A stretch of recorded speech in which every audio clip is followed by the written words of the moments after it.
जय हिंद। देखिए, ईरान पर अभी इजराइल और अमेरिका का जो हमला है, इस हमले के पीछे क्या कारण है और ईरान कैसे इतना तेजी से जवाब दे पा रहा है। और ईरान को ये लोग जो वेनेजुएला समझे थे वो वेनेजुएला नहीं निकला। और हमें ईरान, इजराइल और अमेरिका को बैलेंस बना के रखना बड़ा इंपॉर्टेंट हो जाता है, क्योंकि तीनों हमारे एलाइज हैं सब यहाँ पर। देखिए, ये सारा झगड़ा जो है ना, वो अमीर बनने का है कि हम कैसे अमीर हों। सोचिए कि दुनिया सांस लेती है और सांस बनाने का कंट्रोल आपका आपके पास हो जाए। सोचिए कि अगर दुनिया पानी पीती है और केवल पानी आप बनाए, तो आप दुनिया के कितने रईस इंसान होंगे। तो अमेरिका यही चाहता है। टेक्नोलॉजी अमेरिका के पास है। आज सोशल मीडिया देखिए, गूगल देखिए, फेसबुक देखिए, ट्विटर देखिए, इंस्टा देखिए, सारा अमेरिका के पास है। तो जो दुनिया यूज करती है वो अमेरिका कंट्रोल करता है। टेक्नोलॉजी अमेरिका कंट्रोल करता है। हथियार अमेरिका कंट्रोल करता है। एक और चीज है जो पूरी दुनिया यूज करती है, वो पेट्रोल। पेट्रोलियम पूरी दुनिया यूज करती है। इसे समुद्र या जमीन से निकाला जाता है। आज देखिए, पूरी दुनिया में जितनी जहाजें उड़ रही हैं, ये पूरी फ्यूल यूज करती है, और ये बहुत ज्यादा फ्यूल यूज करते हैं सब। दुनिया में जितने भी ट्रेनें चल रही हैं, सड़कों पे गाड़ियां चल रही हैं, ये सारे फ्यूल से यूज करते हैं। सोचिए, अगर इस पे कंट्रोल जिस देश का हो जाएगा, वो देश कितना अमीर हो जाएगा। अमेरिका इसी तेल पे कंट्रोल करना चाहता है। जो भी तेल उत्पादक वाले देश हैं, उनको ये मार के खत्म कर देगा, या तो उनके तेल पे अपना कंट्रोल करेगा। देखिए कैसे लीबिया मार के वहां का तेल ले गया, सीरिया मार के वहां का तेल ले गया, इराक मार के वहां का ले गया, अभी इराक का है। बाकी जो अरब देश है, जो अमेरिका से नहीं लड़ सकते, वो जी हजूर में। जैसे कैसे छक्का मारा जाता है, चौका मारा जाता है, तो चीयर गर्ल्स होते हैं, ऐसे ऐसे नाचता है। तो बाकी अरब देशों को उसी टाइप का बना दिया है वहां पे, इससे ज्यादा कुछ नहीं। तो अमेरिका तेल पे कंट्रोल करता है। इसके अलावा आप तेल का पैसा अमेरिका को रुपया में नहीं दे सकते। अगर जिस दिन रुपया में दिए, उस दिन हमला कर देगा। आपको पैसा डॉलर में देना है। अब ये डॉलर खरीदना पड़ेगा आपको अमेरिका से। सपोज कीजिए कि अगर हम लोग ऐसा मैंडेटरी हो जाए कि हम जो भी अंतर्राष्ट्रीय व्यापार करेंगे, वो पाकिस्तानी मुद्रा में करना पड़ेगा, तो हमें पाकिस्तान के आगे झुक जाना पड़ेगा, क्योंकि मुद्रा वो कंट्रोल कर रहा है। अगर हमें दुनिया में ऐसा रूल हो जाए कि कोई भी दुनिया अगर कोई भी व्यापार करती है, सिंगापुर रूस से खरीदे, जापान चाइना से खरीदे, जर्मनी अमेरिका से खरीदे, दुनिया में कोई खरीदे, लेकिन जो ट्रांजेक्शन होगा वो रुपया में होगा, तो हम कितने अमीर हो जाएंगे। तो अमेरिका ये दो नीति अपनाता है कि पेट्रोल हमसे खरीदो और पैसा तुम्हारे बाप देंगे, डॉलर में देंगे। दुनिया का कोई भी देश डॉलर में ही देता है। हम लोग भी पेट्रोल का भुगतान डॉलर में ही करते हैं। रसिया से खरीदते थे, तो अमेरिका ने मना कर दिया, वहां हम लोग रूबल दे सकते थे वहां पर। तो अमेरिका बस इसी पे कंट्रोल करना चाहता है। इसके लिए अमेरिका ने, दुनिया का कोई भी देश अगर अमेरिका के हिसाब से पेट्रोल नहीं दिया या उसके डॉलर को मानने से इनकार कर दिया, तो अमेरिका उसे मार देता है। चाहे वो सद्दाम हुसैन हो। इन पे झूठा आरोप लगाया कि परमाणु बम है, लेकिन कोई परमाणु बम नहीं था, मार दिया।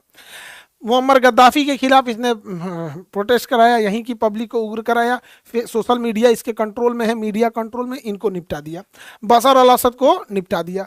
मादुरो को वेनेजुएला से रात 2 बजे इनको इनकी पत्नी सहित किडनैप करके उठा के ले गए। चलो, दुनिया देख रही है, कुछ नहीं कर सकती कि खामेनेई सबको घरे में उड़ा दिया यहाँ पे। जबकि आप गौर करके देखिएगा, अमेरिका ने जब जापान पे परमाणु बम पटका था, तो वो टोक्यो पे नहीं गिराया था, उसने नागासाकी और हिरोशिमा पे गिराया था, ताकि बातचीत का रास्ता बदले। लेकिन ट्रंपा पागल है, वो कोई बातचीत का रास्ता नहीं देता है दुनिया में। लेकिन दो लोग को देखिएगा, बहुत बहादुरी से लड़े, एक जेलेंस्की और एक खामेनी। ये दोनों लोगों ने, अमेरिका ने रूस से, इन्होंने, जेलेंस्की नहीं डरा। अमेरिका ने कहा कि हट जाओ वरना मारे जाओगे, कहा मरना मंजूर है लेकिन लड़ेंगे। वैसे ही खामेनी को, इनको भी कहा गया कि इनके कमांडरों ने क्या बंकर में चले जाइए। इनका कहना था कि हमारे पूरे 9 करोड़ से ज्यादा, जो लगभग 9 से 12 करोड़ के आसपास ईरानी हैं, उन सबको पहले बंकर में रखो, अगर वो सुरक्षित होंगे तब जाएंगे, नहीं तो हम मरना कबूल करते हैं। तो ये दो नेता हैं जिन्होंने यहाँ पे, हालांकि इन लोगों ने भी अमेरिका के सामने नहीं झुके थे, सबका हाल वही कर दिया अमेरिका। हम कुछ नहीं कर सकते, शक्तिशाली के आगे सबको झुकना पड़ता है। अमेरिका ने मानवता की सारी हद पार कर दिया। उसने कहा ईरान में महिलाओं की सुरक्षा जरूरी है, महिलाओं के लिए स्वतंत्रता जरूरी है, और गर्ल्स स्कूल के ऊपर बम मार दिया। इतनी लड़कियां मर गई, जो जेनेवा कन्वेंशन का खुला उल्लंघन है। लेकिन अगर हम लोग कश्मीर मांगने लगे, तो हमारे ऊपर नियम कानून आ जाता है, वर्ल्ड सैंक्शन आ जाते हैं। लेकिन इन पे नहीं लगता है। इसने पूरे टॉप लीडरशिप को ही मार दिया एक मिसाइल झटके में। और सबसे टाइमिंग का गड़बड़ी क्या है, अगर ये हमला 2 महीना पहले होता, तो ईरान की जनता सड़कों पे थी अपने ही सरकार के खिलाफ, लेकिन ईरान ने उस समय विद्रोह को दबा दिया था। अभी क्या है कि रमजान का महीना है, और इस समय एक धार्मिक लीडर को मारना, जिनका भारत से बड़ा अच्छा संबंध है, नरेंद्र मोदी गए हुए थे, आप देखेंगे ये प्राइम मिनिस्टर है वहाँ की, ईरान की, इनका हेलीकॉप्टर दुर्घटना हो गया था क्योंकि हेलीकॉप्टर दूसरे देश का था, इनका नहीं था, और इनको अमेरिका ने मिसाइल से मार दिया। ईरान की एक परंपरा है, कोई भी देश जाता है वो प्रधानमंत्री से मिलता है, उनके जो सुप्रीम लीडर है उनसे नहीं मिलता है। ये सुप्रीम लीडर उन्हीं से मिलते हैं जिनसे देश का अच्छा संबंध होता है। हमारा ईरान से अच्छा संबंध है, हमारा अमेरिका से भी अच्छा संबंध है, इसराइल से भी है यहाँ पे। तो इनका हेलीकॉप्टर अपना नहीं था तो क्रैश कर गया। हालांकि हमारे प्रधानमंत्री को भी सब चीज़ों पर ध्यान देना पड़ेगा।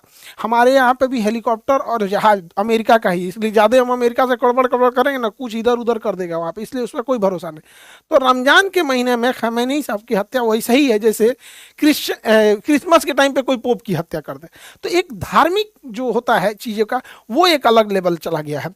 अब यहाँ पे ना दोनों लड़ रहे हैं सब। अब ईरान को दिख रहा है कि भाई इजराइल एंटीसेप्टर मिसाइलें रखा है, वहां पहुंचना थोड़ा मुश्किल है, अमेरिका पहुंचना और मुश्किल है। तो ईरान ने क्या किया, अगल बगल के जितने पड़ोसी देश थे जो अमेरिका और इजराइल का साथ देते थे उन पे अंधाधुन मारना चालू किया। दुबई जो कहते थे हबीबी कम टू दुबई, मारा दुबई एयरपोर्ट पे।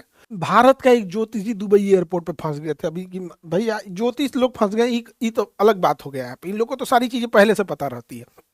लेकिन दुबई में एक चीज क्या अच्छा लगा, दुबई पे जब हमले हो रहे थे, उसके होटल्स वगैरह गिर रहे थे, तो दुबई के जो किंग हैं उन्होंने कहा कि कोई होटल वाला अपने मेहमान को निकालेगा नहीं और ना ही उनसे पैसे लेंगे, जो वो खाने पीने का ऑर्डर करे आप उन्हें खिलाइए।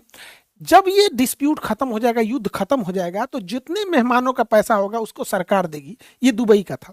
इंडिया आते हैं, इंडिया में जब पहलगाम पर हमला हुआ था तो ये बहन इनके सामने इनके हस्बैंड को गोली मार दिया गया, धर्म पूछ के मारा गया था। जब ये हमला हो रहा था तो लोग कश्मीर छोड़ के जाना चाह रहे थे। उस समय इंडिगो, एयर इंडिया, ये सब अपने टिकट को 10 गुना महंगा कर दिए। जो टिकट 5,000 का था वो 60,000 हो गया। अंतर देख रहे हैं दोनों देशों में। यहाँ पर गवर्नमेंट रेगुलेट नहीं कर रही है, वहां गवर्नमेंट रेगुलेट कर रही है। ईरान जो अपने पड़ोसी देश और इजराइल अमेरिका पे हमला कर रहा है उसमें ईरान सबसे ज्यादा कॉस्ट इफेक्टिव खेल रहा है पैसे पर, क्योंकि ईरान जो मिसाइल मार रहा है वो महज 18 लाख की है। जो उसका ड्रोन है, कामाकाजी ड्रोन, शाहीद ड्रोन, वो केवल 18 लाख का है और वो धड़ाधड़ बन जाता है। दिन में 10 बना देते हैं वो लोग। तो शाहीद ड्रोन बनाना आसान है और फटाफट बन जाता है। यहाँ पे 1 महीने में ये लोग 1000 ड्रोन बना देते हैं। जबकि उसे काउंटर करने के लिए जो मिसाइल अमेरिका छोड़ रहा है, काउंटर मिसाइल, पैट्रियट मिसाइल या थर्ड मिसाइल, वो 36 करोड़ की है। और इसके अलावे अमेरिका के पास इस मिसाइलों की बहुत भारी कमी है, क्योंकि ये मिसाइलें साल में 600 से 800 मिसाइल ही बना सकते हैं। ये साल में जितनी मिसाइल बनाएंगे वो महीने में उतना ड्रोन बना देगा। इनका 36 करोड़ जा रहा है, उसका 18 लाख जा रहा है। इसके अलावे अमेरिका के ज्यादातर एयर डिफेंस गजा की लड़ाई में इजराइल को बचाने में खर्च हो गए। इसके अलावे यूक्रेन लड़ाई में यूक्रेन को देने में खर्च हो गए जो रूस से। तो अभी उसके पास स्टॉक पाइल की कमी है। और साथ ही ईरान है इतना प्रेसिजन हमला कर रहा है। ये इतना बड़ा इसका नेवल बेस का ड्रोन था जो बैलिस्टिक मिसाइलों को रोक सकता था, पता कर लेता था पहले, जिससे कि काउंटर करना इजी उड़ा दिया यहाँ पे। उसका ये 5000 से किलोमीटर से ज़्यादा निगरानी रखने वाला ये रडार था, जिसकी कीमत 7000 करोड़ से ज़्यादा थी। अभी की इसकी कीमत लगभग 10,000 करोड़ है, लेकिन जब ये लगा था तो 7000 करोड़ का है। उसको मार के गिराया ये 18 लाख से। इससे अमेरिका की घनघोर बेइज्जती, एकदम गाढ़ा बेइज्जती। अमेरिका कहता हमारा डिफेंस बहुत तगड़ा है, हम लोग को बहुत महंगा महंगा हथियार चिपकाता है, जबकि हमारा 80% से ज़्यादा हथियार रसिया लेवल का है, रसिया का बना हुआ है। वो सस्ते भी होते हैं, रिलायबल भी होते हैं। तो अमेरिका को इस बार इसने बहुत बढ़िया से धो दिया यहाँ पर। अब ईरान ने क्या किया, यहाँ से एशिया का 80% तेल यहीं से जाता है। ये पतले रास्ता को कहते हैं हॉर्मुज। यहाँ पर ईरान ने क्या किया, यहाँ से कोई तेल टैंकर को जाने ही नहीं दे रहा है, क्योंकि चीन इसका खुल के मदद किया है। तो चीन के टैंकर को जाने दिया है, पाकिस्तान के टैंकर को जाने दिया है, कुछ कुछ टैंकरों को जाने दिया, मेनली चीन के टैंकरों को जाने दिया है। यहाँ पे इस बैला को पूछता कौन। ईरान क्या कर रहा है, यहाँ पे जितनी भी ऑयल टैंकर जा रही हैं उनका जीपीएस या तो उनका जीपीएस ब्लॉक कर दे रहा है या इंटरनेट स्पूफिंग कर दे रहा है। उनको पता ही नहीं चल रहा है, वो गोल गोल घूमने लग रहे हैं। जैसे आप जब आसमान या समुद्र में रहते हैं तो उसमें दाहिने बाएं कुछ समझ में नहीं आता, चारों नीला नीला दिखता है, हमारा जीपीएस ही बताता है। तो उन्हें जाना है आगे, बोल देता है बाहें जाने के लिए। तो यहाँ से जहाजें ब्लॉक हो गई हैं, जिस वजह से पूरी दुनिया में एनर्जी शॉर्टेज देखा जा रहा है। और यूरोप वगैरह में 50% से ज़्यादा ऑयल और गैसेस के प्राइस बढ़ गए हैं। अब हमारे लिए भी ये दिक्कत है, क्योंकि हमारे पास स्ट्रेटेजिक रिजर्व जो है वो केवल 45 दिन का है। यानी अगर हमारे पास जो बाहर से फ्यूल लगाना बंद कर दे तो 45 दिन में हमारे यहाँ की पूरी पेट्रोल बंद हो जाएगी। तो सड़कों पे जितनी गाड़ियां देख रहे हैं ना, कश्मीर से कन्याकुमारी तक ठप, हवाई जहाज ठप ट्रेन ठप, तो पेट्रोलियम बहुत जरूरी है, हमारे पास केवल 45 दिन का है। और अमेरिका ने जब इस पे इसने बैन लगाया हॉर्मुज जल संधि पे, तो हमारे यहाँ तेल के प्राइसेस बढ़ गए। अब यहाँ अमेरिका ने भारत को बड़ा बेइज्जती वाला शब्द बोल दिया। अमेरिका का एक 2 कौड़ी का आदमी है, ट्रेजरी सेक्रेटरी, ये क्या बोलता है कि जो तेल के प्राइस बढ़े हैं तो भारत को दिक्कत ना हो, इसलिए भारत को ये परमिशन दे रहा है। पढ़िए इसका, यहाँ पर क्या कर रहा है, यहाँ पे to enable oil to keep flowing into the global market, the Treasury Department is issuing a temporary 30 days waiver मतलब 30 डेज की अनुमति दे रहा है। Allow Indians refineries, सोचिए ये 30 डेज के क्या शब्द का यूज किया, allow Indians to purchase Russian oil, मतलब ये हमें अलाउ कर रहा है कि हम रसिया से तेल खरीद ले। मतलब आप समझिए हम इंडियंस को ये अमेरिकन कितने बुरी तरह से हेमिलिएट कर रहे हैं सर। और भारतीय मीडिया दिखा रही है कि अमेरिका ने रूस को छूट दिया है कि तुम भारत से तेल खरीद सकते हो। इन नचनियों को क्या जाता है, इनको पैसा दीजिएगा तो कहीं नाच देंगे सब यहाँ। ऐसा नहीं है। 2020 में हम एक वीडियो बनाए थे, उसमें हमने कहा था कि भारत को कम से कम 6 महीने का तेल रखना चाहिए। अभी वर्तमान समय में भारत केवल 1.5 महीने का रखता है, 45 दिन का। और आपको विश्वास ना हो तो आप देखिएगा, 30 अप्रैल 2020 को हमने एक वीडियो बनाया था, आज से 6 साल पहले बनाए थे। और उसमें हम बताए थे कि उस समय लॉकडाउन लगा हुआ था, पेट्रोलियम के प्राइस बहुत कम थे। अगर हम लोग के पास 6 महीना रखने की व्यवस्था होती तो आज हम लोग को कोई टेंशन नहीं है, हार्मुज बंद हो जाए, कुछ भी बंद हो जाए, ईरान बंद हो जाए, अरब बंद हो जाए, वेनेजुएला, 6 महीने का स्टॉक पाइल है।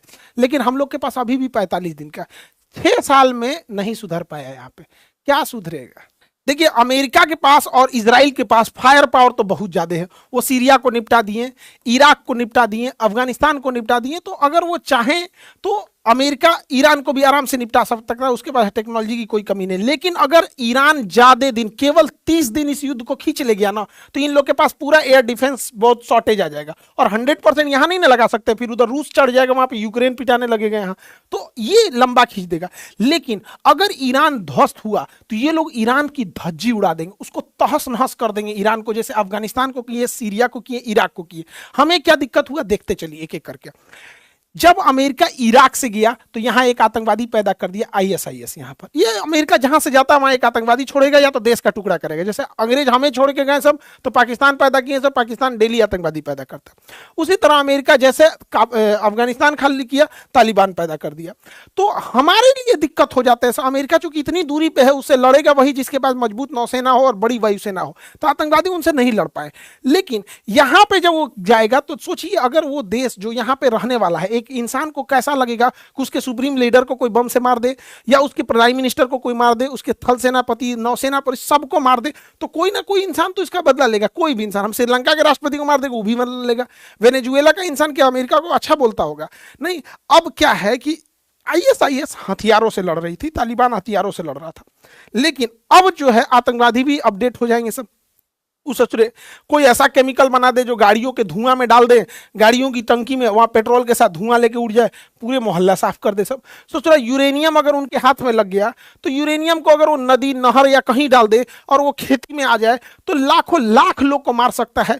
कोई बायोकेमिकल हथियार बना ले, जैसे इबोला, कोरोना, इस टाइप के। तो अब आतंकवादी पहले हथियार उठाते थे, जैसे जैसे सेना और ये चीजें एडवांस होंगी, जैसे हम हथियार थे तो आतंकवादियों के पास भी हथियार था, अब हमारे पास ड्रोन है तो आतंकवादियों के पास भी ड्रोन होगा। तो अमेरिका पूरी दुनिया में तांडव मचाएगा और हम लोग को भुगतना पड़ेगा। अफगानिस्तान में मारा, वहां तालिबान आ गया, सा हमारा पूरा किया कर रहा है वहां चीज। हमने वहां संसद भवन बनाया था, हॉस्पिटल बनाए थे, डैम बनाए थे, बिजली घर बनाए थे, सड़कें बनाए, सब तहस नहस कर दिया अमेरिका वहां से। ईरान कुछ दिन के अंदर ये जो इंटरनेट केबल है, ये इंटरनेट केबल को अगर समुद्र से काट देगा ना तो बहुत भारी नुकसान हो जाएगा, इंटरनेट स्लो डाउन हो जाएगा। लेकिन युद्ध किस पैमाने पर जाएगा किसी को नहीं पता चलता है। लेकिन ईरान जो है, ईरान के ऊपर ना एक अलग डिजाइन का एक मनोवैज्ञानिक दबाव बना रहा है सब। कह रहा है कि ईरान में महिलाओं की स्थिति ठीक नहीं है, महिलाओं की स्थिति ठीक नहीं है। ईरान के ऊपर महिलाओं की स्थिति पे आरोप कौन लगाए? एप्स्टीन फाइल में उघारे घूमने वाला सब। एप्स्टीन फाइल में छोटी छोटी 3-3 साल की लड़कियों का रेप करने वाले, उनके प्राइवेट पार्ट में कोल्ड ड्रिंक पी के बता हुआ बोतल डाल के उसको मार डालने वाले, ये एप्स्टीन फाइल वाले लड़कियों को काट के खाते थे। पिज्जा का मतलब होता था छोटी उम्र की लड़कियां जो 4 4 साल 5 साल की लड़कियां जिनका रेप करना होता था, ये लोग बोलते थे पिज्जा आ गया है। तो ये लोग ईरान में महिलाओं के ऊपर उंगली उठा रहे हैं, जबकि वहां लिटरेसी रेशियो 90% है, एजुकेशन के मामले में 90% लिटरेसी रेशियो। इनका कहना है अमेरिका वालों को कि यहाँ इनके ऊपर हिजाब ठीक नहीं है। तो भैया अरब में भी हिजाब पहने जाते हैं, तो अरब पे थोड़ा बोल के देखो तो, सऊदी अरब पे, क्योंकि सऊदी अरब तुम्हें पेट्रोल दे रहा है तो इसलिए सब चंगासी, सऊदी अरब से ठीक ठाक है तो सब, ये डबल स्टैंडर्ड है। माने ईरान में वहां दिक्कत हो। अमेरिका का कहना है ये हिजाब गड़बड़ है, ऐसे उघारे घूमो जैसे अमेरिका में घूमते हो। तो अमेरिका वालों का कहना है कि हम उघारे घूम रहे हैं तो ठीक है, अपना जिसका इसका ये कल्चर है, अमेरिका का ये कल्चर है। लेकिन कोई आज तक सुने है कि उघारे घूमने वाला का कल्चर गड़बड़ है? तो अपने अपने पे थोपेंगे सब। लेकिन अगर हिजाब पे भी बोलना होगा ना, ये अरब पे नहीं बोलेंगे। लेकिन अगर आज अरब तेल देना बंद कर दे, या आज अरब ये कहे कि हम डॉलर के जगह अपने रियाल में व्यापार करेंगे, आज वहां पे भी दिक्कत हो जाएगा। तो अमेरिका वाले क्या होते हैं, सब हम लोग के ऊपर थोपते हैं, ऐसा करेगा जैसे लगेगा एहसान कर रहे हैं। तो इनके ऊपर पूरी कंट्रोल्ड है। तो ये एप्स्टीन फाइल में लड़कियों का मांस खाने वाला, उघारे घूमने वाले सब अब ये दुनिया में डिसाइड करेंगे कि महिलाओं का एजुकेशन कहाँ है, जहां पे ईरान में इन्होंने महिलाओं के स्कूल पे बम्बार्डमेंट कर दिया है। देखिए इजराइल का प्लान सिंपल सा है, देखते एक एक करके। इजराइल यहाँ पे 1948 में जैसे इधर 1948 में इधर इजराइल बनता है और 1947 में यहाँ पाकिस्तान बनता है। अब अरब वालों का कहना है कि इजराइल का बनना गलत है, तो सोच रहा पाकिस्तान का बनना कहां से सही है। अरब वालों का कहना है कि फिलिस्तीन को तोड़ के इजराइल बनाया गया। ठीक है, इजराइल यहाँ 2000 साल पहले था, तो भैया 2000 साल पहले भारत में केवल आदिवासी, द्रविड़ और दलित रहते थे। 2000 साल बाद यहाँ पे आर्यन आए, फिर मुगल्स आए, फिर दिल्ली सल्तनत आए, फिर अंग्रेज आए। तो 2000 साल पहले की बात है। 1948 में यदि फिलिस्तीन को तोड़कर इजराइल बनाना गलत है, तो 1947 में इंडिया को तोड़ के पाकिस्तान बनाना कैसे सही है? दोनों गलत है यहाँ पे। लेकिन दुनिया अपने हिसाब से चलती है, जिसको जहां जहां ठीक लगता है वहां ठीक है। हम तो यही कहते हैं भैया दोनों खत्म। भैया अगर फिलिस्तीन को उसका जमीन लौटाओगे तो हम हिंदुस्तानियों को हमारा पाकिस्तान लौटाओ, पाकिस्तानियों को भगा दो वहां पे। लेकिन दुनिया में अपना अपना नजरिया है यहाँ पर।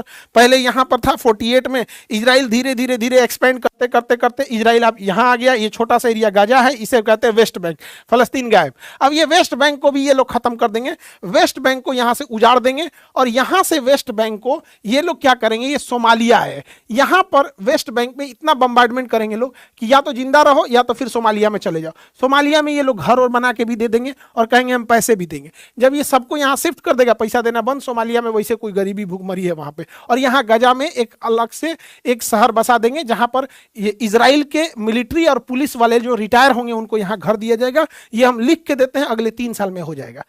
नहीं यकीन है अलग बात है। वहां पर इजराइल इसको बनाना चाह रहा है, इजराइल ग्रेटर इजराइल बनाना चाह रहा है। इजराइल पहले यहाँ सीरिया को ले जाएगा, फिर आधा इराक ले जाएगा, आधा सऊदी अरब ले जाएगा और इधर मिस्र का ये एरिया ले जाएगा। ये पूरा बना के ग्रेटर इजराइल बनाएगा। यहाँ पर अभी फिलहाल में एक ईरान में क्षमता थी जो इसे रोक सकता है। बहुत जल्दी ये लोग ईरान को न्यूट्रलाइज कर देंगे। हालांकि ईरान बहुत ज्यादा रेजिलियंस और बहुत ज्यादा काउंटर अटैक कर रहा है, जितना ये लोग अंदाजा नहीं लगाए थे उस हिसाब से।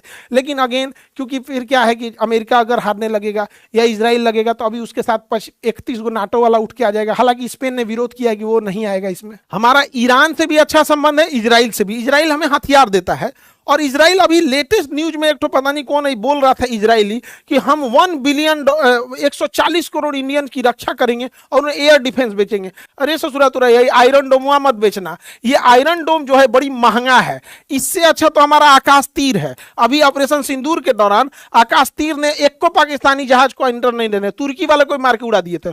हम लोग का आकाश तीर बढ़िया है, ई ना कि ससुरा चिपका दे यहाँ पे आयरन डोम, बड़ी महंगा है और ये ना मतलब लो एल्टीट्यूड को मारने के लिए। हाँ आयरन बीम अच्छा है, आयरन डोम से ज्यादा अच्छा आयरन बीम है, ये बहुत सस्ता पड़ता है। अगर इजराइल ये देता है तो ठीक है, एकरा से अच्छा हम लोग का फिलहाल आयरन आकाश तीर है। क्योंकि इजराइल जो है ना डेंस पॉपुलेशन वाला, हम लोग का इंडिया का ज्योग्राफी अलग है, तो हथियार जो होते हैं ना मौसम, ज्योग्राफी, दुश्मन हर चीज के हिसाब से वेरी करने लगता है। आयरन बीम लेना चाहिए इंडिया को, आयरन डोम के तुलना में ज्यादा अच्छा है। अब हमें ऐसा लगता है कि इजराइल हमेशा ही हमारा साथ देता है, नहीं। देखिए इजराइल का नेचुरल दुश्मन पाकिस्तान है, तो जब जब हमारी दुश्मनी पाकिस्तान से होगी वो हमारा साथ देगा। लेकिन इजराइल का दोस्त चाइना है, चाइना के मैटर पे वो इंडिया का साथ नहीं देगा। आपको अगर विश्वास नहीं होगा तो समझिएगा ध्यान से, ये इंडिया है, इंडिया में ये एरिया पाकिस्तान ने कब्जा किया है, ये एरिया पाकिस्तान ने किया पीओके। इजराइल कहता है कि पीओके गलत किया पाकिस्तान ने कब्जा करके, पीओके इंडिया का होना चाहिए। पीओके किसका होना चाहिए? इंडिया का। लेकिन यही इजराइल जब बात करते हैं चाइनी अक्साई चीन को, जिसे चाइना ने 1962 में कब्जा कर लिया था, टोटल कश्मीर का 10% है, तो चाइना इजराइल कहता है कि नहीं नहीं नहीं, ये विवादित एरिया है, हम ये नहीं कह सकते कि इंडिया का है। इसमें सोचिए एक ही जगह है जो पाकिस्तान से, उसमें इजराइल क्या कहता है कि वो इंडिया का है, लेकिन ये वाला कहता है कि नहीं नहीं नहीं, अब इसमें इंडिया और चाइना के बीच में डिस्प्यूटेड है। आप लोग समझिएगा, चाइना के मैटर में इजराइल साथ नहीं देगा। हाँ देखिए, हथियार बेचना, टेक्नोलॉजी देना वो अलग चीज है, लेकिन जो खुल के साथ देना होता है वो पाकिस्तान पे देगा, चाइना पे नहीं देगा। 2020 याद कीजिए, गलवान घाटी, ये हमारे कर्नल संतोष बाबू है। गलवान घाटी में चाइना ने 1995 के अधिनियम का, समझौते का उल्लंघन करके भारत में घुसी और हमारे लगभग 20 जवानों को शहीद कर दी। इजराइल आज तक, इजराइल उसको कंडेम नहीं किया, आज तक उसकी निंदा नहीं किया इजराइल। तो इजराइल पाकिस्तान के मुद्दे पे हमारा साथ देगा, चाइना के मुद्दे पे नहीं देगा। अजमल कसाब को इजराइल ने आतंकवादी नहीं माना था, वही अजमल कसाब जिसने ताज होटल में मासूमों को मार दिया था, नहीं माना था। हमने उसे लगभग 15 सालों तक रिक्वेस्ट किया कि एटलीस्ट इजराइल प्लीज तुम अजमल कसाब को तो आतंकवादी मान लो, नहीं माना। लेकिन जब 7 अक्टूबर को मारा हमास वाला ना, तो मान लिया कि हाँ हाँ हाँ अजमल कसाब आतंकवादी है। अब भारत से कह रहा है कि आप भी हमास को आतंकवादी कहिए, तो भारत कह रहा है तोरा अजमल कसाब को आतंकवादी मानना में तोरा 15 साल लग गया। तो देखिए, वर्ल्ड ज्योग्राफी जियोपॉलिटिक्स में दोस्त कोई नहीं होता है, दुश्मन कोई नहीं होता है, नेशनल इंटरेस्ट क्या का देते हैं। वही इजराइल पाकिस्तान के मैटर पे हम भारत के साथ है, लेकिन चाइना के मैटर पे मोए मोए कर देता है। आपको हम एग्जाम्पल दे दिए, आपको विश्वास नहीं होगा, आप देखिएगा। वो अक्साई चीन को भारत का हिस्सा ना मान के विवादित क्षेत्र मानता है। ये सबका अपना अपना है। हम भी इजराइल को ये कहते हैं कि फिलिस्तीन और इजराइल दुई राष्ट्र होने चाहिए, तो सबका अपना अपना है। कोई इंटरनेशनल रिलेशन में कोई परमानेंट दोस्त और कोई परमानेंट दुश्मन नहीं होता है। ईरान ने भी भारत को चाबहार बंदरगाह दिया था। चाबहार बंदरगाह ईरान ने चाइना से लड़ के दिया था। चाइना कह रहा था कि चाबहार बंदरगाह भारत को मत दो, चाबहार बंदरगाह लेकिन भारत को उसने दिया। देखिए, चाबहार बंदरगाह जो है वो ईरान के पास है, ये ईरान के पास। हमारे पास चाबहार बंदरगाह आने से हम ईरान के रास्ते अफगानिस्तान में, सेंट्रल एशिया में, रूस में और कहीं भी जा सकते हैं। चाइना कह रहा था कि ये चाबहार मत दो, क्योंकि चाइना का यहां सैन्य अड्डा है ग्वादर में, तो हम लोग चाबहार से ग्वादर पे भी रख सकते हैं। तो इजराइल ने चाइना की बात नहीं मानी, इजराइल ने पाकिस्तान की बात नहीं मानी, लेकिन भारत को ये चाबहार बंदरगाह दिया। भारत ने इसे विकसित भी किया, अमेरिका अभी इस पे बम मार दिया यहाँ पर। तो ईरान जो था हमसे अच्छी दोस्ती थी, हालांकि इजराइल की भी है, अमेरिका से भी है यहाँ पर, लेकिन उसने चाइना को भी मना करके दिया था और ये हीरा मंडी के दलाल को भी दिया था। ये हीरा मंडी वाला भी बोला था, हीरा मंडी का दलाल, कि चाबहार बंदरगाह भारत को नहीं, लेकिन बावजूद ईरान ने हमारा साथ दिया था। हालांकि अगर आप ऑपरेशन सिंदूर में देखिएगा तो सबसे ज्यादा पीठ पर छुरा मारा है अमेरिका ने। ऑपरेशन सिंदूर के दौरान अमेरिका और तुर्की, देखो तुर्की से तो हम उम्मीद नहीं रख सकते, तुर्की पाकिस्तान का है यहाँ पे, अमेरिका ने पाकिस्तान की खुल के मदद किया। इवन ऑपरेशन सिंदूर के दौरान जब पहलगाम हमला हुआ था, उस समय अमेरिका ने लगभग 8,000 करोड़ का आईएमएफ से लोन भी दिलवा दिया था पाकिस्तान को। लेकिन उस समय भी ईरान जो था वो भारत के साथ खड़ा था, क्योंकि उसने इसकी कंडेम किया था। और हालांकि तुर्की ने तो ड्रोन तक भेज दिया था यहाँ पर। एक ऑपरेशन मिलान में अभी क्या अमेरिका ना भारत को बड़ा ह्यूमिलिएट करता है। देखिए, और ये ऑपरेशन सिंदूर के दौरान पाकिस्तान को मदद भी कर रहा था, और अभी मिलान एक्सरसाइज हुआ था तो ईरान के मेहमान आए थे हमारे यहाँ विशाखापट्टनम में, और विशाखापट्टनम में भाग लिए थे हमारे ये रक्षा मंत्री भी थे। इसकी जहाज जब लौट रही थी तो इसके यहाँ पे अमेरिका की पनडुब्बी इंतजार कर रही थी। जैसे ये श्रीलंका के कोस्ट के पास आई, इसके मार के गिरा दिया गया, इस जहाज को मार के गिरा दिया गया। अब हिंद महासागर को भारत कहता है कि I am the guardian of the Indian ocean, तो अमेरिका ये दिखा रहा था कि तुम्हारे नाक के नीचे मार देंगे। हालांकि अमेरिका चाहता तो इसे जाने भी दे सकता था और ये अरब सागर में मारता, लेकिन वो जानबूझ के हिंद महासागर में मारा, जबकि वो हमारा गेस्ट था। तो वर्ल्ड इस बात को कह रही है कि भैया तुमने तो भारत से दोस्ती का ख्याल नहीं रखा। अमेरिका से दोस्ती केवल हम नहीं निभाएंगे, जब मन तुमको टैरिफ लगाओगे, जब मन तुम सामान बंद कर दोगे, जब मन तुम वीजा बढ़ा दोगे, जब मन तुम मुझे इसको वीजा देना होगा दोगे, तुम हमें छूट दोगे ईरान से तेल खरीदे कि नहीं खरीदे, तुम डिसाइड करोगे हमको कि हम रूस से खरीदे कि नहीं खरीदे। अच्छा, भारत उसको इंडिया में इंडियन रुपीज में पैसा नहीं दे सकता, डॉलर में देगा। तो अमेरिका ने जितना हम लोग को खंजर मारा है ना, उतना कोई नहीं मारा। मजबूरी ये है कि हमारी टेक्नोलॉजी अमेरिका पे डिपेंडेंट है, ये बहुत गड़बड़ हो जाता है।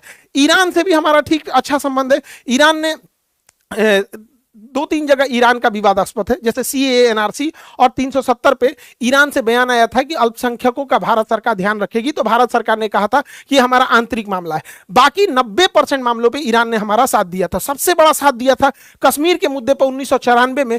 पूरे ओआईसी के 56 देश जो थे, 57 देश एक साथ आ गए थे और ये रिजोल्यूशन पास कर रहे थे कि पीओके और कश्मीर पाकिस्तान का हिस्सा है।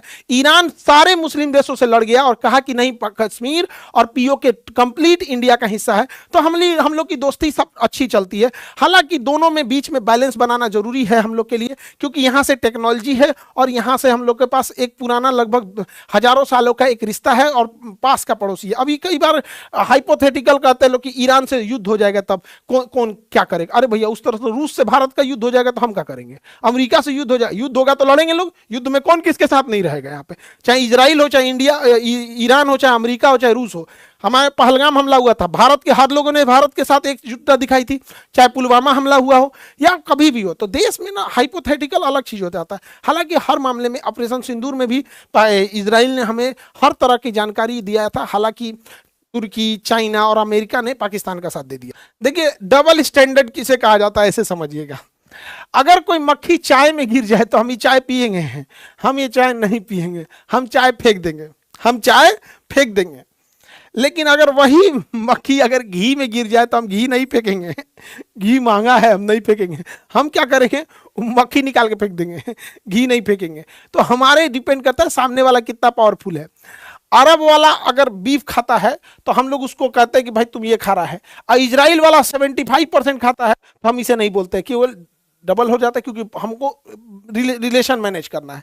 ठीक वैसे ही आप देखिए, रूस ने हमें दुनिया का हर हथियार दिया, रूस ने हमें सबसे ज्यादा अगर किसी ने साथ दिया तो रूस ने साथ दिया। लेकिन आज हमने अमेरिका का साथ चुन लिया। आज हमने किसका साथ चुन लिया? अमेरिका का साथ चुन लिया। तो हम रूस से अब थोड़ा बहुत अपने रिश्ते को कम कर चुके हैं। रूस से पेट्रोल लाना कम कर दिए, उससे हथियार। हालांकि SU-57 जैसे डील हुए हैं, S-400 जैसा डील हुआ है। हालांकि हमने पूरे रिश्ते कम नहीं किए, लेकिन हर हिंदुस्तानी को ये चीज फील होता है कि अब हम लोग रूस के फेवर में ना होकर अमेरिका में हो गए। ठीक वैसे ही हम लोग के लिए ईरान और इजराइल था। तो चूंकि इजराइल के पास टेक्नोलॉजी, पैसा, ये सारी चीजें था, ईरान को इन्होंने पैसे से बहुत कमजोर कर रखा था। हालांकि हमें इन सब में बैलेंस लेके चलना है। आप गौर करके देखिएगा, इंडियन फॉरेन पॉलिसी वो रूस, अमेरिका, इजराइल, ईरान सबको बैलेंस लेके चलने का प्रयास करता है। हालांकि अमेरिका जैसा बदतमीज साथी और नालायक अगर हो जाए तो किसी भी देश के लिए अच्छी बात नहीं है। अमेरिका ने हमें बहुत ह्यूमिलिएट किया है। हम लोग की स्थिति होती थी जब हम लोग विदेशों से टक्कर लेके बात करते थे। आज से 2 साल पहले देखिएगा तो जयशंकर साहब क्या जवाब दिया करते थे, अभी थोड़ा आपको जयशंकर साहब का जवाब कम मिलेगा। अमेरिका ने हमें बहुत ह्यूमिलिएट किया, देवदास टाइप का। जैसे कहा, पारो ने कहा शराब छोड़ दो, मैंने शराब छोड़ दिया। अमेरिका ने कहा रूस से तेल खरीदना छोड़ दो, हमने रूस से तेल खरीदना छोड़ दिया। अमेरिका ने कहा ईरान से गैस खरीदना छोड़ लो, हमने गैस खरीदना छोड़ दिया। अमेरिका ने कहा कि डॉलर, रुपया का इस्तेमाल के बदले डॉलर का इस्तेमाल करो, हमने वो भी मान लिया। ससुरा देवदास बना के रख दिया। फॉरेन पॉलिसी में इंडिपेंडेंसी बहुत जरूरी होता है, लेकिन जब बदतमीज इंसान प्रधान राष्ट्रपति बन जाएगा, ये डोनाल्ड ट्रंप आ यहाँ पर, हमने क्या किया? बंदर के हाथ में उस्तूरा दे दिया, किसी को काट डालेगा। ये किसी का नहीं हो सकता है। ये वही लोग हैं जो एप्स्टीन फाइल में थे। आपने गौर किया होगा अचानक से युद्ध क्यों हो गया? एप्स्टीन फाइल में इन लोग का नाम आ रहा था, इनकी बदतमीजी उजागर हो रही थी। ये 3-3, 4-4 साल की, 2-2 साल की लड़कियों का रेप किया है सब, फिर उसको मार के खाया है सब उसको। यहाँ पर एप्स्टीन फाइल को दबाने के लिए, इनकी दरिंदगी दबाने के लिए, यहाँ पर इतने छोटे छोटे बच्चों को ये सब ससुरा रेप करने के लिए, और रेप करके मार के खा गया है सब उन सबको। ये इस लेवल के जालिम है सब। लेकिन आप देखिएगा, इनको कभी आतंकवादी या क्रिमिनल नहीं करके दिखाया जाएगा। ये अलग लेवल की इनकी ब्रांडिंग होगी। हिम्मत भी नहीं है, क्योंकि दुनिया पावरफुल की ओर चली जाती है। यहाँ पे डोनाल्ड ट्रंप को लोग कहते हैं कि इजराइल का साथ देता, नहीं, इजराइल के कंट्रोल में ट्रंप आ गया है। ट्रंप का एप्स्टीन में कुछ कुछ ऐसा फोटो, उगारे फोटो रख लिया इजराइल कि इजराइल जहां हाथ रख रहा है वहां अमेरिका को बम मारना पड़ रहा है। देखिए, नेतन्याहू बता रहे हैं यही गोली मार, तो इसी तरह मार रहा है। यहाँ पर आप देखिए, ट्रंप के हाथ, कंधे पे हाथ रखने वाला इजराइल है यहाँ पर। इस तरह से जैसे लग रहा है ट्रंप इसके अंडर में होता है। लेकिन वही ट्रंप जेलेंस्की को डांट दिया था। देखिए, जब जेलेंस्की से बात कर रहा, डांट दिया, कर सूट क्यों नहीं पहने, अच्छा से यहाँ पर तूने पूरा कोट वगैरह क्यों नहीं लगा रखा है। तो ये हो गया है यहाँ पे। ईरान का अंत कर दिया हम यहाँ पे, हत्या कर दिया यहाँ पे। अब बच गए एक ठो आपके पुतिन। तो पुतिन की भी हत्या ये लोग प्लान क्या कर रहा है, इन्हीं के किसी एक जनरल से करा देगा सब। ये एसिसिनेशन का प्लान कर रहा है सर, क्योंकि इनके अंदर जो सीआईए है, मोसाद है, ये बहुत एक्टिवली काम कर रही होती है। डायरेक्ट नहीं मारेंगे लोग, यहाँ पे भी कर सकता है। हालांकि इस युद्ध में सबसे ज्यादा मजाक चाइना का बन गया है। सोच रहा पता नहीं कौन सा हथियार दे दिया HQ9, न वेनेजुएला में चला न ईरान में चला, ये पता नहीं कौन सा झुंझुना थमा दिया S-300 से कॉपी करके, कोई काम का नहीं हुआ। हालांकि यहाँ से हॉर्मुज से सबसे ज्यादा तेल चाइना ही खरीदता था। हालांकि चाइना के जहाजों को ईरान ने छूट दे रखा है, लेकिन जियोपॉलिटिक्स में कोई किसी का नहीं होता है। हालांकि अगर आप देखेंगे तो ये ईरान की बर्बादी लिखी जा रही थी 2001 में। 2001 में जो इसके एरियल सेफ्रॉन थे, इन्होंने मोसाद को जिम्मेदारी दी कि इजराइल के हर एक नेता पे नजर रखो और अपना इंसान प्लांट करो। तो इजराइल ने 20 साल का टाइम लिया था, 20 सालों का टाइम लिया था यहाँ से। तो 2001 से इन्होंने काम करना चालू किए और 20 सालों के बाद ये हाल हो गया है कि इजराइल में किसी 3 इंसान, ईरान के अंदर किसी 3 अधिकारी को उठाइए, उसमें एक मोसाद का निकलेगा। इतने पैसे खिलाए हैं, इतने पैसे खिलाए हैं कि ईरान के चप्पे चप्पे पर इसने नजर रख लिया है और सीसीटीवी कैमरे को पूरी तरह हाईजैक करके और उसने पूरी टॉप लीडरशिप को मार दिया है। एक्चुअल जासूसी किस पे सफल होती है? जासूसी सफल होती है किसके पास कितना पैसा है। अब ये लोग क्या करते हैं, अमेरिका का सीआईए और मोसाद 500 करोड़ रुपए तक ये लोग खुद से ऑफर कर देते हैं, बिना राष्ट्रपति और प्रधानमंत्री के पूछे हुए 500 करोड़ तक ये लोग दे देते हैं। और हमारे यहाँ जासूसी में क्या है कि उतना अच्छा हमारे यहाँ सिस्टम नहीं है। आप गौर करके देखिएगा, हमारे यहाँ सब कुछ रहते हुए पुलवामा हमला हो गया। हम लोग भूल गए पुलवामा हमला, कितने शहीद हुए थे। सब कुछ रहते हुए पहलगाम में आके मार दिया सब यहाँ पर। हमारी जासूसी बहुत पिछड़ गई। इस बहन का कोई सुहाग नहीं लौटा सकता है। भूल गए होंगे लोग इसको। यहाँ पर ये टांगा वाला, इसके घर में अकेला कमाने वाला आदिल था, इसको आतंकवादियों का बंदूक छीन रहा था, इसको मार दिया। आज इसके घर में क्या दाल रोटी चल रहा होगा नहीं पता होगा, ये बहन कैसे जी रही होगी नहीं पता चल रहा होगा। सब भूल चुके हैं।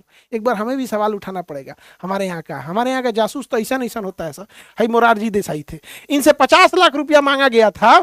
हमारी जो रॉ ने मांगा था, research and analysis wing, raw ने 50 लाख रुपया, 50,000 नहीं 50 लाख रुपया मांगा था कि पाकिस्तान का परमाणु बम उड़ा देंगे, उसका पूरा काहुटाबाद सेंटर उड़ा देंगे। तो ये बकलोल आदमी उठ के फोन कर दिया पाकिस्तान को कि हमें सब पता चल गया है, रॉ ने सब बता दिया है। नतीजा ये हुआ कि हमारे एक एक लोगों को चुन चुन के मारा है। आप धुरंधर मूवी में देखे होंगे ना, ऐसे जासूस को ऐसे कील से खींच रहा है, इन्हीं की गलती से खींचा है, इन्हीं की गलती से। 300 से ज्यादा हमारे रॉ एजेंट मारे गए थे, 50 लाख रुपया नहीं दिया था। तो हमारे यहाँ क्या होगा, पैसे ही नहीं देते हैं लोग, तो कहाँ से होगा। अब आप पाकिस्तान आज परमाणु बम नहीं रहता उसके पास, अगर ये 50 लाख दे देते। एगो ही देखिए, रॉ का ये ऑफिसर था, इसका नाम था रविंदर सिंह, सीआईए के लिए सूचना दे रहा था। मैंने इंडिया का बहुत बड़ा अफसर था, हेड था, और सूचना दे रहा था इंडिया का ले जाके अमेरिका को कि ये कर रहा है। और ऐसे तो ऐसे चोर है सब यहाँ पर। बाद में इसको मार दिया गया, इंडिया यहाँ से भागा ना, इसी को मार दिया गया, एक एक्सीडेंट में मर गया। किसने एक्सीडेंट किया होगा आप सब समझते ही। यहाँ पर अमेरिका हमारे लोगों की नसों को काट रहा है।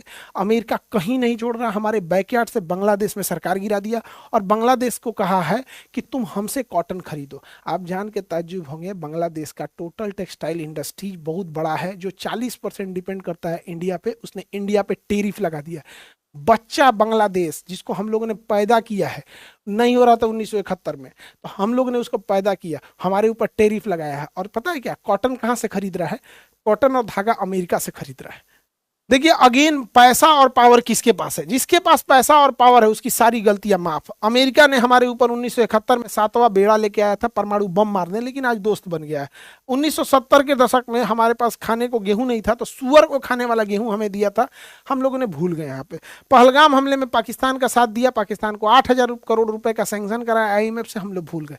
आज भी पावरफुल रहेंगे लोग तो होगा अमेरिका। वो पावरफुल हो चुका है, आप कुछ नहीं कर सकते उसका। खुलेआम मजाक उड़ाता है, चाहे हमारे प्रधानमंत्री हो चाहे दुनिया हो, किसी का भी खुलेआम मजाक उड़ा देता है। इतना पागल इंसान है यहाँ पे। अमरीकी हर इंसान पछताएगा उन्होंने कैसा प्रधानमंत्री चुन लिया है यहाँ पर। हम लोग को किस लिए जाना जाता? हम लोग अपनी सोवर्निटी के लिए जाने जाते हैं। हमारा वो देश है जो अमेरिका में, इंदिरा गांधी ने अमेरिका में बैठ के कहा था कि अमेरिका नहीं डिसाइड कर सकता है कि हम किससे व्यापार करेंगे किससे नहीं। अटल बिहारी वाजपेयी को याद रखिए, अटल बिहारी वाजपेयी ने जब परमाणु बम बनाया था तो अमेरिका ने कहा था मान्यता नहीं देंगे। तो ये वही अटल बिहारी वाजपेयी है जिन्होंने कहा था कि जो चीज हमारे पास है हमें उसके लिए किसी के प्रमाण की आवश्यकता नहीं है, हम अपना परमाणु संपन्न है, हम इसे देख के रहेंगे। APJ अब्दुल कलाम ने जब परमाणु बम बनाया था, आज से 2 साल पहले जब जयशंकर साहब कहीं जाते थे तो क्या जवाब दिया करते थे। अभी ट्रंप जब से आया है ना, बागड़ बिल्ला क्या करेगा किसी को पता ही नहीं चल पा रहा है। यहाँ पे हमारी रिलेवेंसी कहाँ है? देखिए, ईरान को काउंटर करने के लिए हमारी रिलेवेंसी थी, यहाँ पर। अब धीरे धीरे ईरान को ये लोग निपटा देंगे। अब दुनिया में पेट्रोल को ये कंट्रोल करेंगे, अब चाहे जिस प्राइस में करेंगे हम लोग को खरीदना पड़ेगा। बहुत ज़्यादा चुप रहने से दुनिया को ये लगने लगता है कि भैया हम देखो ना, चाइना रूस पे भरोसा किए, चाइना पे भरोसा किए, इंडिया पे भरोसा किए, मजबूरी में आया अमेरिका मार के चल गया। तो ये एक बड़ा लॉन्ग टर्म इम्पैक्ट डालता है कि दूसरे छोटे मुल्कों को, कि वो अमेरिका के साथ खड़े होंगे या किसके साथ खड़े होंगे यहाँ पर। और ये पाकिस्तान देखिए कितना समझदार निकला, यहाँ ईरान में युद्ध हो रहा है ना, तो बिना मतलब ये अफगानिस्तान से युद्ध लड़ दिया, बिना मतलब का, इसका कोई झगड़ा नहीं, ताकि लोग इसको नहीं कहें, इसको ना कहे कि तुम कहीं नहीं आया, कहा कि भैया हम तो खुदे बिजी हैं। ये जानबूझ के, सोचिए कितना शातिर और कितना समझदार निकला, ये जानबूझ के अझुरा गया है कि हमको कोई कुछ नहीं कहेगा। और यहाँ दुआ मांग रहे हैं यहाँ पर, हाँ भैया तुम्हारी दुआ कबूल हो, जल्दी उठा ले ऊपर वाला तुमको। यहाँ पे आटा मांग रहा होगा, बहुत महंगा है इसके देश में। आई होप आप टॉपिक को समझे होंगे। ईरान पे और जैसे अपडेट आता है हम बताते हैं। और बीपीएससी का जो बैच है वो 9 अप्रैल से स्टार्ट हो जाएगा, और यूपीएससी का जो बैच होगा, यूपीएससी वाला जो बैच होगा वो स्टार्ट हो जाएगा 26 मार्च से। तो बीपीएससी और यूपीएससी वाले बच्चे, और अभी जो बच्चे इंटरमीडिएट पास किए हैं, चाहे जिनको नीट और जेई की तैयारी कर रहे हैं, चाहे आप 10th पास करके 11th में आए हो या 12th के हों या फिर ड्रॉपर हो, आप सब लोग के बैचेज स्टार्ट हो गए हैं। अब ज़्यादा गैप नहीं करिएगा, क्योंकि competition day by day tough होते जा रहा है। जिस तरह से इस बार हम लोग ने जेई नीट में रिजल्ट ले आए थे, उस तरह से और रिजल्ट का सिलसिला और बड़ा रखना है। और जैसे अपडेट आता है और आपको बताते रहते हैं। मिलेंगे नेक्स्ट क्लास में। जय हिंद।